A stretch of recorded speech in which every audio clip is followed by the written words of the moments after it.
Pilot for Apollo 11, the first manned lunar landing in history. And Buzz Aldrin, kind enough to join us in studio this morning. It's an honor to meet you. Thank you. You draw a big it's crowd. Great to be back here. Well, why not? Before we talk about your book and what you're doing now, I have a million moon questions, and we only have a couple of minutes. No, we're going to Mars. You want to go to Mars, right? Not me, really. But you want us to go. I want to get some people there that really want to, move there. Start a settlement. Are we getting closer there? Are we going in the right direction here? Well, some people say in the 30s. I'm going to put 2040. Really? 2040 you think we'll get there with a manned mission? 2 decades from the 50th anniversary of our landing. Right. And that's a good time because we'll be getting our space program back on its feet and into the air again. You've lived and this above the air. You've lived this rich life, but it is that moment on the moon. 12 men only have ever set foot on it. You were the second one to do it. Go ahead. 24. 24 people reached the moon. Don't shortchange the people that got there before we did, so that we could land. And then they brought us back. Coming back was as hard as getting there in some ways, if not harder. Well, the name of my first biography was Return to Earth. But that was more because of a change in lifestyle. You know, when you come back from being on the moon and parades and visiting kings and queens, here and there, you're a different person, and you have to begin to give speeches. And I tell you what, I'm pretty good. You were comfortable there, right? No, I wasn't. You weren't then? Really? Yeah, no. I'm pretty good with teleprompter now.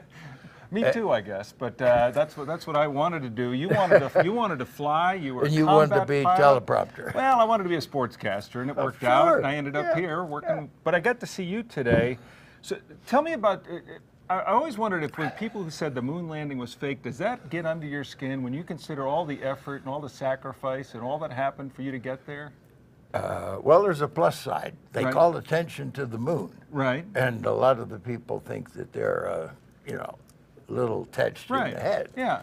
But they're grabbing onto whatever will boost their image. They want to be on TV also. So you don't mind that?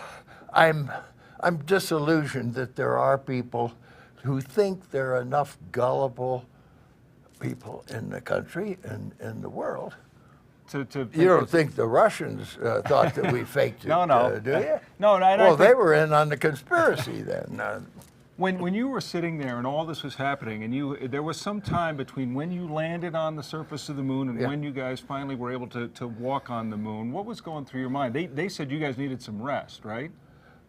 Well, we thought that some activities before landing might delay the landing and we might be tired. Right. So we wanted the flight plan to read that after landing, we would have what's called a sleep period. Right. Can you imagine spending your life training and you go to the moon, the first thing you do is go to sleep? No.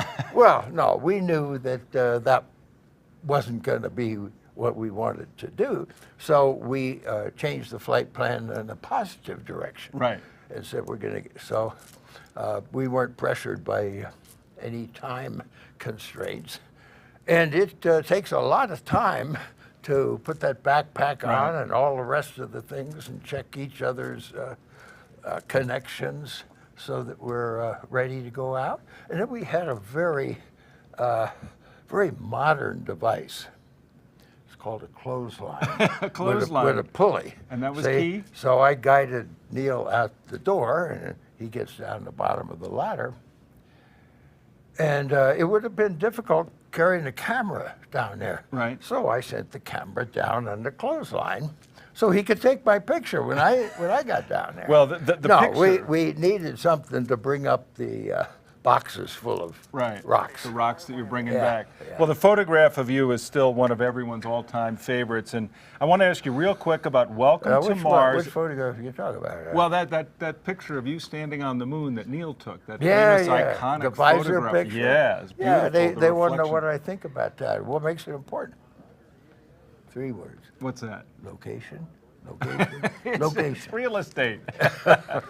So welcome to Mars, Making a Home on the Red Planet. Buzz Aldrin has written it with Marianne Dyson, and it is available, and it's now in bookstores. And Buzz, I wish we had an hour and a half. We have just a few minutes, but it's an honor and pleasure. It'll take you a little longer to go through all the fascinating details. It is a fascinating book. See, I'm working on a Mars watch and a Mars calendar.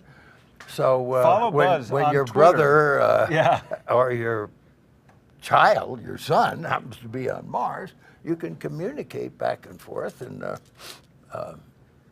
we're not going to invent a lot of things. What's today? Anyway, today is Tuesday, October 20th, right? Okay, well, on Mars it's October 20th. What do you think about that? That's the same. But it's also maybe autumn or spring, the 4th month of spring. Who knows? But it's going to change. Yeah. Just starting but to that's learn. all you need to know is. Learn more about Buzz. Follow him on Twitter @TheRealBuzz, and you can keep track of him and get his website and learn more because it's fascinating. BuzzAldrin.com, exploration, cycling pathways. Thanks a million. Occupy Mars. Love Thank visiting with you. So Buzz much. Aldrin joining us here on Daybreak, Great to Kim. be back in Colorado. What a Thank you. morning to have him here. All right, it is 8:21, still ahead this